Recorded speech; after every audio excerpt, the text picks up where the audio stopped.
Hey guys, and welcome back to my channel in 31 Days of Halloween, which is a new tutorial every day.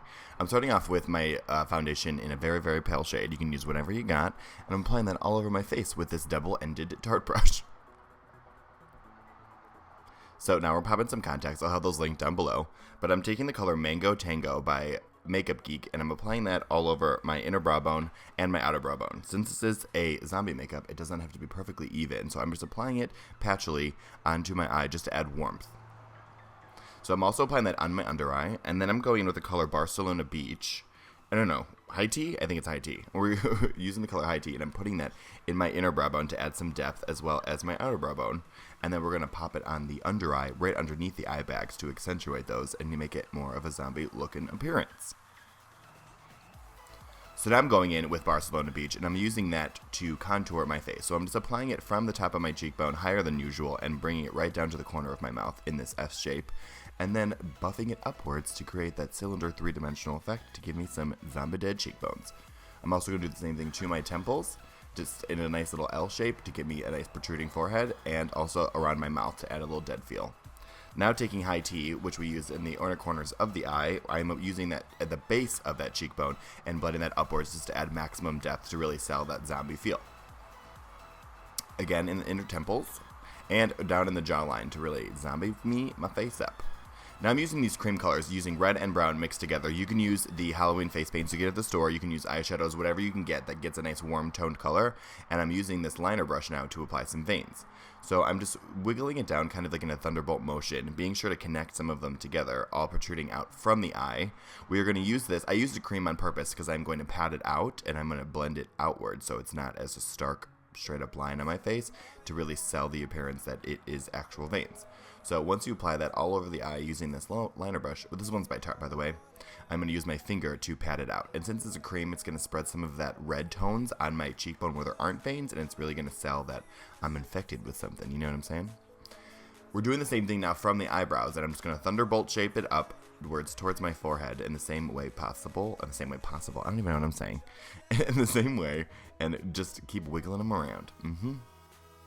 So I'm just going to show you guys one more time how to create some realistic-ish looking veins. And just, again, you just wiggle it around, connect some of them together, and they all just make sure that they protrude from the same place in the eye. And make sure you fade it upright into the eye so you can't see where the line starts. And then pat some more with your finger. This also works with eyeshadow, patting it like that. And doing the same thing again.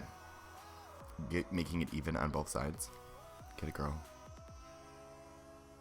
Now, this is a zombie nerd. You guys can take this makeup tutorial and you guys can just keep it as a regular zombie. You don't have to throw on the glasses and the shirt.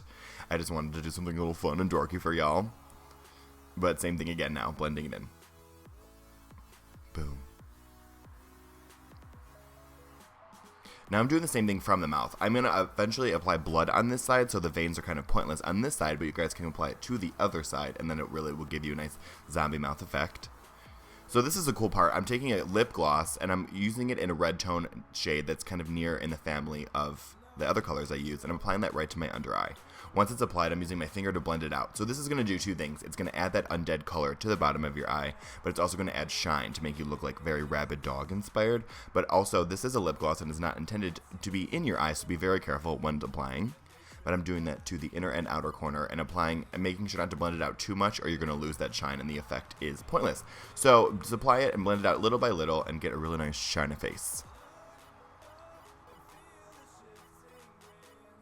Once you have that done, I am going to loosen up my shirt and apply on my nerdy glasses, and I applied some tape in the center. Boom. So you can leave it like this. I'm parting my hair down the center. You don't have to apply any blood if you don't want to, but I am using now coagulated blood, which is a fancy word for blood that's thick. So it's essentially like red syrup. So wherever you apply this, it won't move. So I'm using this in a nice smear mark like you just ate some guy in the library, and I'm applying that all over the side of my mouth. And I'm making sure, like right now there's a straight line on the top and the bottom. You definitely want to blend those out so there's no straight lines to give the appearance that it is actual blood and it gives a more realistic effect. Once I'm done with that, I'm using Squirt Blood, and I'm using my hand to protect my white shirt, and I'm squirting a little Squirt Blood because it's a little bit darker than this blood, and I'm applying that on top, and I'm just blending it out again with a brush. Using two different types of blood really sells the appearance of it being a little bit more realistic, so that would be definitely something to consider when you're at the Halloween store shopping. But then I'm just going to swipe it down the corner of my mouth, and that's the finished tutorial, my friends. I hope you guys like it. So again, you guys can be the zombie, or you guys can nerd it up, nerdify, or you can just leave it however you want. But I hope you guys liked this video and got a couple laughs and learned something new today. But if you guys want to subscribe to me here on YouTube, I'm posting all videos all throughout October, and definitely follow me on social media, hang out with me on the interwebs, and I will see you guys tomorrow night. Bye, friends.